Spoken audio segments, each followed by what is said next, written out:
And for the next tenses is past future. Okay, past future. Let's analyze it from the name. Kita analisa dulu dari namanya. Past itu lampau, future itu masa depan. Lah, maksudnya gimana? Dia past dan future, masa lalu dan masa depan.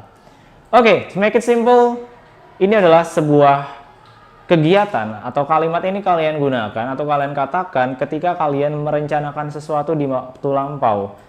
Jadi intinya adalah kalian berencana tapi ini di waktu lampau. Entah itu terjadi atau enggak, I don't know. Nah, jadi yang sangat berbeda sekali sama fakta yang ada di waktu sekarang. Jadi beda ya. Meskipun kalian berencana di waktu lampau tapi faktanya sekarang itu berbeda. Atau bisa kita bilang tidak jadi atau mungkin gagal rencana kalian di waktu lampau itu. Dan kalian ungkapkan melalui past future. Alright, let me explain about this. About the form, bentuknya dulu.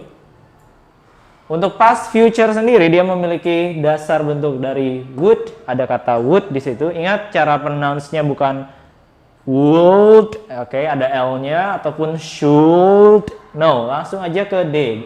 L silent, L-nya nggak dibaca. Should, would, should. Nah gitu ya. Would, should, verb 1. Nah jadi sama seperti bentuk future, simple future, ada will atau shall. Kalau di sini ada would sama should. Oke. Dan dia menggunakan verb 1. Oke, simple ya. Tinggal tambahkan subjek dan objek dan not untuk negatif ataupun would should ditaruh di depan subjek untuk menjadikan itu sebuah pertanyaan atau interrogatif, kalimat interrogatif. Oke. Nah, terus karena dia berupa masa lalu, past future atau rencana yang diungkapkan di masa lalu, maka kita menggunakan time signal yang berhubungan dengan waktu lampau, bisa the day before, yesterday, ataupun last week. Untuk fungsinya, langsung kita jadikan sebuah kalimat, biar teman-teman langsung paham melalui kalimat ini, fungsi dari past future itu sendiri. Yang pertama, ada contohnya, I would treat you to watch a movie if I won the game. Nah, ini adalah artinya saya akan mentraktir kamu untuk nonton film jika saya memenangkan permainannya. Nah, ini kalian mengungkapkan ini bahwa di waktu lampau itu kalian sebenarnya berencana untuk mentraktir teman kalian nonton.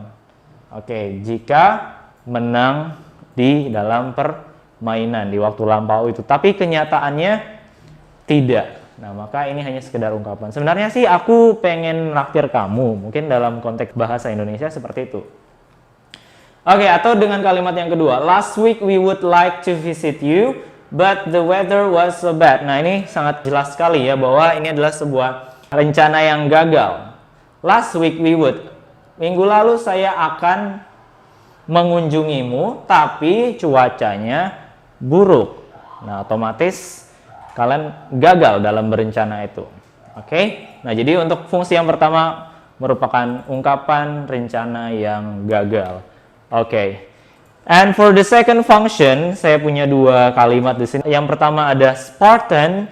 Spartan would win the war if there was no turncoat. Oke. Pasukan Sparta akan menang dalam perang jika tidak ada pengkhianat. Nah, jadi jika nggak ada pengkhianat, Sparta itu bakal menang di waktu lampau itu. Ataupun dengan kalimat kedua, I would not break my promise to marry you if you didn't cheat me about your past. Saya tidak akan mengingkari janji untuk menikahimu jika kamu tidak berbohong tentang masa lalumu.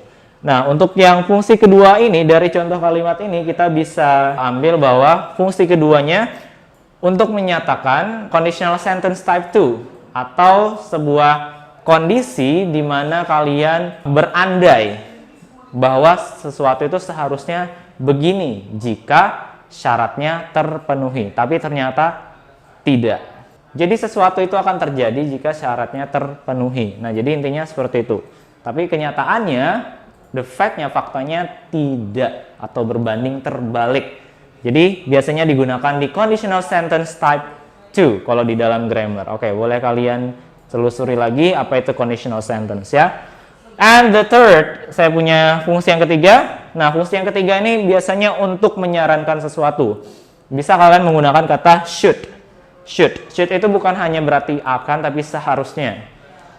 We should study hard for the exam. kita seharusnya belajar giat untuk ujian.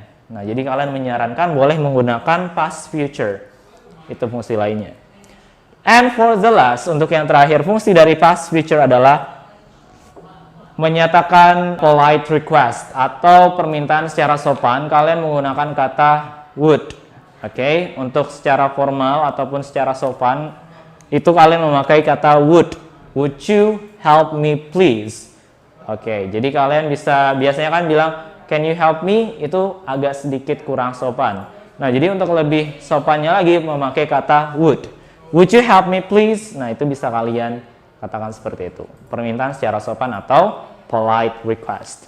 Okay, I hope you understand my explanations. And thank you for watching this video. Don't forget to like, comment, and subscribe. And the last I say, hasta la vista, guys. Bye-bye.